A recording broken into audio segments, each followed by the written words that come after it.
திருச்சி மற்றும் அரியலூரில் வந்து விஜய் வந்து முதல்ல பேசியிருக்காரு. நாள் சனிக்கிழமை வந்து கூட்டம் போடுறேன் அப்படின்னு வந்து சொல்லியிருக்காரு. அப்புறம் பெரம்பலூர் போகணும் அப்படின்னு நினச்சிருக்காரு. பெரம்பலூர் வந்து ரொம்ப லேட் ஆகிடுச்சு. திருச்சி பஸ் ஸ்டாண்ட்லேருந்து கிட்டத்தட்ட அவங்களுடைய அந்த அந்த பேசுகிற அந்த மேடைக்கு போகிறதுக்கே வந்து பார்த்திங்கன்னா 5-6 மணி நேரம் பக்கத்தில் வந்து ஆயிடுச்சு.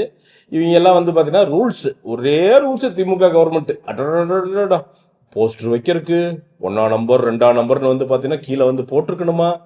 சுப்ரீம் கோர்ட்டில் விட பயங்கரமாக போயிட்டு வந்து பார்த்தீங்கன்னா அப்புறம் வந்து விஜய் இங்கே வந்து நிற்கக்கூடாது, விஜய் மூச்சு இந்த கிரேம் அளவுக்கு தான் வந்து பார்த்தீங்கன்னா ஆக்சிஜன் உள்ளே இழுக்கணும், ஆக்சிஜன் வெளியே போகணும், கூட்டமெல்லாம் வந்து இந்த கலர் சட்டை தான் அணியணும், கொடி வந்து இந்த கையில் தான் பிடிக்கணும் அப்படிங்கிற அளவுக்கு வந்து பார்த்தீங்கன்னா ஒரே கட்டுப்பாடு. இன்னும் மற்ற கூட்டமெல்லாம் வந்து பார்த்தீங்கன்னா இதே கட்டுப்பாட்டோட அப்படியே வந்து லைனில் நின்றுட்டு ஏதோ வந்து இந்த சுதந்திர தின பேரேடு மாதிரி நடக்கிற மாதிரி. இப்போ விஜய் ஒருத்தவங்க மட்டும்தான் வந்து இப்படி பார்த்தீங்கன்னா எல்லாம் கசமசான்னு நடக்கிற மாதிரி என்னென்னவோ கட்டுப்பாடு. அந்த கட்டுப்பாடு ஒரு ஏர்போர்ட்லேருந்து வண்டியில் ஏறணுன்னே உடஞ்சிருச்சு.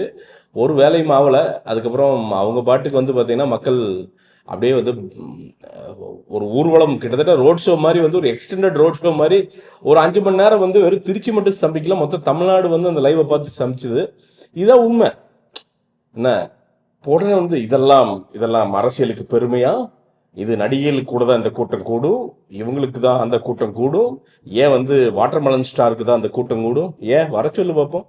வந்தவையில் வந்து திருச்சி ஏர்போர்ட்டில் வந்துட்டு உட்காந்து இதே மாதிரி ஒரு வண்டியில் ஏற சொல்லு, கூட்டம் அங்கே நிற்கும்.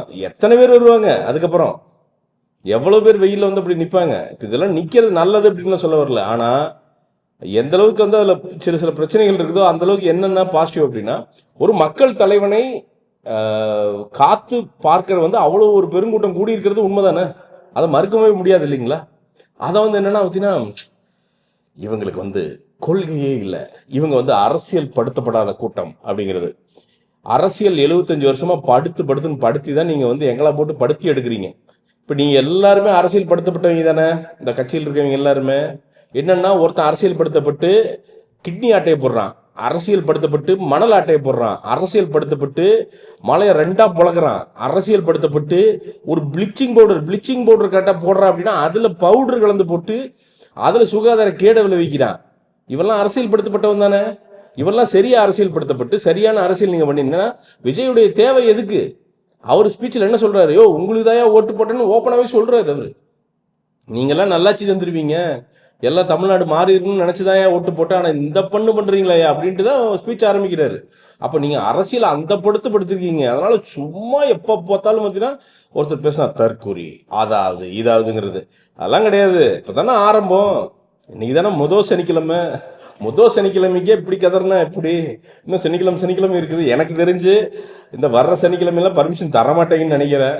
ஏன்னா அப்படி வந்து பார்த்தீங்கன்னா ஒரே ரூல்ஸ் தான் போட்டீங்க. இந்த முதல் சனிக்கிழமைக்கே வந்து பார்த்தீங்கன்னா பேனர்லாம் நம்பர் போட்டு இத்தனாவது பேனர் அத்தனாவது பேனர் அப்படின்னா துண்டு வீசுறதெல்லாம் இத்தனாவது துண்டுன்னு அதுலேயும் என்ன சீட் எழுதணுமா, QR கோடு மாதிரி போட்டு துண்டு வீசணுமா? என்னங்கய்யா? மற்ற கூட்டமெல்லாம் வந்து பார்த்தீங்கன்னா ஏதோ ரிபப்ளிக் டே பேரேடு மாதிரி அப்படியே பக்காவாக நடக்கிற மாதிரியும் இவங்களுக்கு மட்டும் வந்து பார்த்தீங்கன்னா அப்படி ஒரு கட்டுப்பாடை விதிச்சிருந்தீங்க.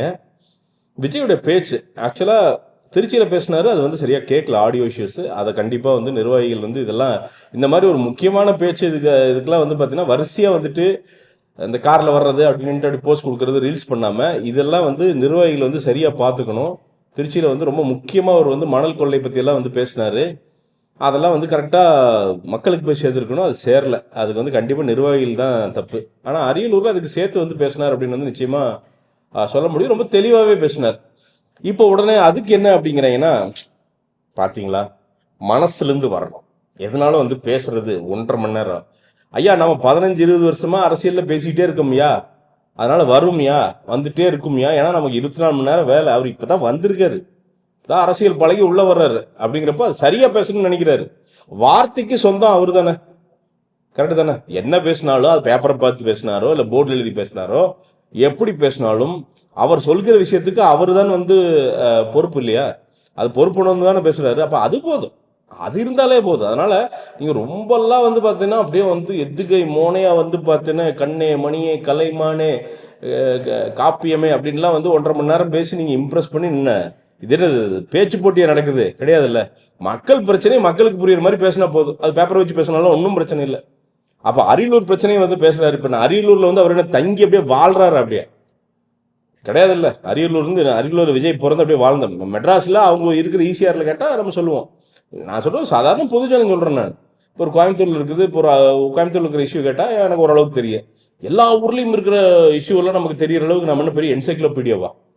ஒரு அரசியல் தலைவன் இப்போ தான் அரசியல் பயில்றாரு. ஸோ எடுத்து நீட்டாக வந்து பார்த்தீங்கன்னா அரியலூர் இருக்கிற விஷயம், அந்த முந்திரி பருப்பு பிரச்சனை, வறட்சி, இது எல்லாத்த பற்றியும் பேசினார். அது வந்து ரொம்ப தெளிவாக எடுத்து பின் பாயிண்ட்டாக எடுத்து கொண்டு வந்து கரெக்டாக பேசினார். அதே மாதிரி ரொம்ப பிடிச்ச விஷயம் என்னென்னா, விஜய் கிட்ட வந்து அவங்களுடைய தேர்தல் அறிக்கையுடைய விஷயங்களே எடுத்து இதை செஞ்சீங்களா அப்படின்னு வந்து கேட்குறாரு. அது ரொம்ப முக்கியமான விஷயமா பார்க்குறேன் நான். ஏன்னா நீங்கள் வந்து மறுக்கவே முடியாது. வேறு ஏதாவது விஷயம் நாங்கள் கூட இதெல்லாம் நாங்கள் சொல்லலையே, நாங்கள் எப்போ சொன்னோம் இதை செய்கிறேன்னு அப்படின்றவங்க, அவங்க தேர்தல் அறிக்கையே எடுத்து இதெல்லாம் ஏன் செய்யலை அப்படின்னு கேட்குறப்போ நீங்கள் மறுப்பே தெரிவிக்க முடியாது. கரெக்டாக?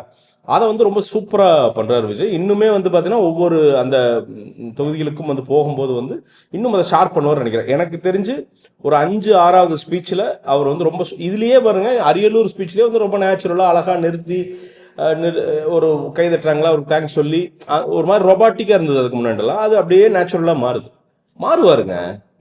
பழகிறது தான் அரசியல். ஒன்றும் பெரிய கம்ப சூத்திரம் கிடையாது. இங்கே வந்து பார்த்தீங்கன்னா, அதான் திருப்பி சொல்கிறேன், பேச்சாளர் பூரா அரசியல்வாதி இருக்கணும்னா அப்போ எம்ஜிஆர் எந்த ஜென்மத்திலையும் அரசியல்வாதி ஆயிருக்கவே முடியாது. கரெக்டுங்களா? ஏன்னா அண்ணா பேசாத பேச்சு அண்ணாவை தாண்டி ஒருத்தன் பேசிட முடியுமா? இல்லை கலைஞரை தாண்டி ஒருத்தன் பேசிட முடியுமா? அப்போ எம்ஜிஆர்லாம் வாய்ப்பே கிடையாது. பேச்சு போட்டி பேச்சில் தான் வந்து ஒருத்தன் தலைவன் ஆகணும் அப்படின்னா கண்டிப்பாக எம்ஜிஆர்லாம் ஆயிருக்கவே முடியாது. என்னன்னா மக்களுக்கு அவங்க என்ன செய்கிறாங்க, அது என்ன அவங்கள எப்படி ப்ரொஜெக்ட் பண்ணிக்கிறாங்க, மக்கள் அவங்கள பற்றி என்ன நினைக்கிறாங்க, அதை பொறுத்த தலைவர்கள் உருவாகுவாங்க. அந்த மாதிரி ஒரு ஃபினாமினன் தான் வந்து விஜய். இங்கே ஆன்லைனில் வந்து பார்த்தீங்கன்னா ஒரே கதறல், என்ன ப்ரோ, வாட் ப்ரோ இப்படி பண்ணுறீங்க ப்ரோ, உங்களுக்கு வந்து என்ன ப்ரோ தெரியும். அப்புறம் வழக்கம் போல் வந்து பார்த்தீங்கன்னா மக்கள் இவ்வளோ பெரிய கூட்டங்கள் ஏற்படும் போது, இது வந்து மாநாடு இல்லை, அவர் வந்து சும்மா வர்றப்போ வந்து பார்த்தீங்கன்னா அந்த கூட்ட நெரிசல் அப்படிங்கிறது, அது விஜய் வந்து இது எப்படி நடத்தினாலும் இது காவல்துறை 100% வந்து ஒத்துழைப்பு தரணும். தந்தாங்களா அப்படிங்கிறதே எனக்கு தெரியல, கேள்விக்குறி தான். அப்படிங்கிறப்போ இந்த சில சிரமங்கள் நடந்தே ஆகும், வேறு வழியே கிடையாது. இது திருப்பி அதான் சொல்கிறேன், இது வந்து 300 ரூபாய்க்கும் இல்லை வந்து பஸ்ஸில் கொண்டு வந்து விட்டு கோட்டரை கொடுத்து அப்படியே வந்துன்னா அப்படியே பொத்துனாப்பில் வந்து அப்படியே வந்து உட்காந்துட்டு ஒரு சீட்டை விளையாண்டுட்டு ஓரத்தில், நம்ம கூட பார்த்துருப்போம் சில அரசியல் கட்சி மீட்டிங்கில் ஓரத்தில் உட்காந்து சீட்டு விளையாண்டுருந்தாங்க, ரம்மி விளையாண்டுருந்தாங்கன்னு நினைக்கிறேன். அந்த மாதிரி ஏதாவது பண்ணிட்டு போயிடுவாங்க. இது ஆர்கானிக்காக வர்றங்காட்டிக்கு இந்த ஆர்கானிக்காக வர்ற கூட்டங்களில் இது பெரும் பிரச்சனை. இது இப்போ விஜய் இது வந்து என்ன இன்னுமே அட்வான்ஸ்டாக விஜயோட டீம் வந்து பிளான் பண்ணணும். எனக்கு தெரிஞ்சு இந்த மூமெண்ட்டு இதெல்லாம் மேபி வந்து அவங்க ஜெயலலிதா அம்மா மாதிரி வந்து ஹெலிகாப்டரில் வந்து இறங்கி பக்கத்துலேயே மேடை போட்டு பேசிட்டு அப்படியே ஹெலிகாப்டரில் ஏறி போயிட வேண்டியதான் நினைக்கிறேன். அப்படி தான் பண்ண முடியும்னு நினைக்கிறேன்.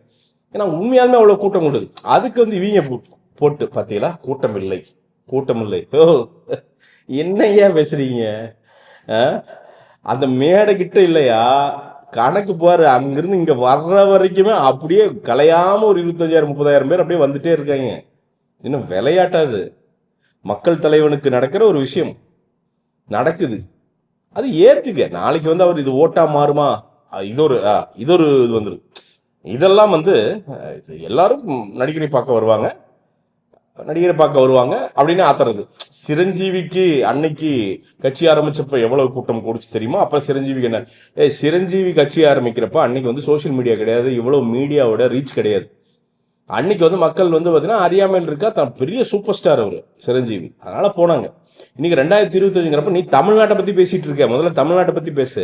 மக்களுக்கு வந்து அரசியல் தெளிவு இல்லையா நான் கேட்குறேன். அப்படி அரசியல் தெளிவு இல்லைன்னா அப்போ நீங்கள் என்னதான் பண்ணீங்க? உங்களுக்கு தானே ஓட்டு போட்டிருக்காங்க. அப்போ அரசியல் தெளிவில் இருந்தால் உங்களுக்கு ஓட்டு போட்டிருக்காங்களா? எல்லாம் உட்காந்து நீங்கள் கொடுக்குற துட்டுக்கு வந்து வாங்கிட்டு ஓட்டி போட்டிருக்காங்களா? இதுக்கெல்லாம் நீங்கள் தான் பதில் சொல்லணும். ஒரு பையன் ஏதோ ஆடிட்டு இருக்கான், ஏதோ லூசனமாக இப்படி ஆடிட்டு இருக்கான், ஒரு நியூஸ் ரிப்போர்ட்டர் ஒருத்தர் இது பண்ணுறாரு, பின்னாடி நின்று ஆடிட்டு இருக்கான். பார்த்தீர்களா தாவேக்கா தொண்டர்களை?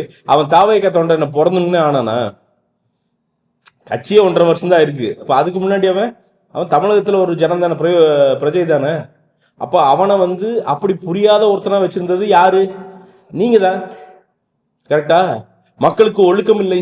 மக்கள் வந்து பார்த்தீங்கன்னா கூட்டம் கூடுகிறார்கள், பேரிகேடு தள்ளுகிறார்கள். அந்த மக்கள்லாம் வந்து 1.5 வருஷத்துக்கு முன்னாடி டிவிக்கில் தான் உட்காந்துருந்தானா? பிறந்ததுலேருந்தே அவனெல்லாம் பார்ட்டி மெம்பரா கிடையாதுல்ல. அவன் உங்களுடைய இந்த திராவிட சித்தாந்தத்தில் வளர்ந்த மக்கள் தானே அவன்லாம். ஏன் அவனுக்கெல்லாம் வந்து ஒழுக்கம் இல்லாமல் போச்சு? ஏன்னா நீங்கள் சொல்லித்தரல. கரெக்டா? நீங்கள் சொல்லித்தரல. அப்போது சொல்லித்தந்து கட்சி வளர சரி பண்ணுவார். ஓ, வளரவளதான் சரி பண்ண முடியும். சித்தாந்தம் கித்தாந்தம் என்ன சித்தாந்தம் என்ன சித்தாந்தம்னா ஆரம்பத்தில் உங்களுக்குலாம் என்னையா சித்தாந்தம் இருந்தது நான் கேட்குறேன். எல்லாத்துக்குமே குழப்பமான சித்தாந்தம் தான் இருந்தது. இப்போ சீமானண்ணன் இன்னைக்கு பேசுகிறாங்க, நிறைய வந்து விஜய் அண்ணன் வந்து எடுத்து டப்பால் டுமில்ங்கிறார் அண்ணன். அண்ணன் ஆரம்பிக்கிறப்ப பெரியாரை பிடிச்சு தான் ஆரம்பித்தார். பெரியார் தான் தமிழகத்துக்கு ஒரே வழி ஒரே விடிவெள்ளி அப்படின்னு ஆரம்பித்தார். அப்புறம் வருஷங்கள் போக போக மாற மாற சித்தாங்க மாற மாற இல்லை எங்களுக்கு பெரியாரே மண்ணு, பெரியார் மண் இல்லை பெரியாரே மண்ணுன்னு அண்ணன் வந்து இன்னைக்கு நிற்கிறாரு. அப்போது ஒரு கட்சி வளர வளரதான் அவங்களுக்கே ஒரு பார்வை கிடைக்கும். ஓ, இது சரி இது தவறு, இந்த கட்சிக்கு நம்ம கட்சிக்கு இதுதான் தேவை அப்படின்ட்டு. அப்போ அவர் வளரட்டும், அவரோட கொள்கை என்னென்னு அவர் தெளிவாக தான் சொல்கிறார். அவர் திராவிடமும் தமிழ் தேசியமும் கலந்த ஒரு கொள்கையை தான் வைக்கிறார். அது ஒரு ப்ராக்டிக்கலான கொள்கை கூட அது. இங்கே தமிழர்கள் அப்படிங்கிறது உண்மை. தமிழர்களுக்கு எல்லாத்துலேயும் ப்ரியாரிட்டி வேணும், இது முக்கியம். ஆனால் அதுக்குன்னு மற்றவங்களை ஒதுக்கி விட்டு போயிடவே முடியாது. இன்னைக்கு தெலுங்கர்கள், மலையாளிகள், இந்திக்காரங்க இவங்கெல்லாம் 300 வருஷமாக இங்கே இருக்கிறவங்க நிறைய பேர் இருக்காங்க. அவனுக்கு வந்து அவன் தாய்மொழி என்னன்னே மறந்துட்டான். அவன் வந்து இங்கன்னா என்னைக்கோ மைக்ரேட் ஆகி வந்து இன்னைக்கு வாழ்றான். இப்போ அவனெல்லாம் ஒதுக்கி விட்டுட்டு ஒரு ஸ்டேட்டில் நம்ம நடத்த முடியாது இல்லைங்களா? ஆட்சி அதிகாரம் தமிழனுக்கு வேணும், டவுட்டே வேணாம். அதுக்குன்னு மற்றவனை பூரா ஒதுக்கி விட முடியாது இல்லைங்களா? அப்போது ஒரு இன்க்ளூசிவான ஒரு பாலிடிக்ஸ் தான் அவர் பேசுகிறார். எல்லா மக்களுக்குமான ஒரு பாலிடிக்ஸை வந்து அவர் பேசுகிறாரு. சரி பண்ணிக்குவார். பேச்சு வந்து நீங்கள் வந்தால் சொல்கிறேன்னே, பேச்சு எதுகை மோனி அப்படின்னு நிறுத்தி நிதானமாக அடிச்சு அப்படி ஸ்கோர் பண்ணிட்டார். அதை பொறுத்தெல்லாம் வந்து ஓட்டு போட போகிறதில்ல. விஜய் யார், விஜயோட கேரக்டர் யார், அதெல்லாம் பார்க்குறாங்க கரெக்டாக. விஜய்க்கு இங்கே வர வேண்டிய அவசியம் என்ன, ஓப்பனாகவே சொல்லுங்கள். என்ன அவசியம்? இங்கே வந்து என்னத்தை சம்பாதிக்கணும்? உண்மையாலுமே அந்த மனுஷன் 200 கோடி ரூபா சம்பளம் வாங்குற ஒரு ஸ்டாருங்க, மிக உச்ச நடிகர், டவுட்டே வேணாம் உங்களுக்கு. என்ன இன்னைக்கு மிக உச்ச அரசியல் தலைவர் ஆயிட்டு அப்படி, அதுக்கும் டவுட்டே வேணாம் உங்களுக்கு. ஏன்னா நேற்று ஒரு விழா நடந்தது, நான் அது தப்பு சொல்ல. இளையராஜா ஐயாவுக்கு வந்து பாரத ரத்னா கொடுக்கணும், அவருக்கு ஒரு பாராட்டு விழா நடத்திருக்காங்க, அருமை. ஆனால் அந்த விழாவோட டைமிங் பாருங்க, ஐயா ரஜினிகாந்த் அவர்கள், கமலஹாசன் அவர்கள் எல்லாம் இருக்காங்க. ஒரு சின்ன டிஸ்ட்ராக்ஷன் தான், இதெல்லாம் ஒரு அரசியல் கேம் தான், அதெல்லாம் தப்பு சொல்ல முடியாது நம்ம.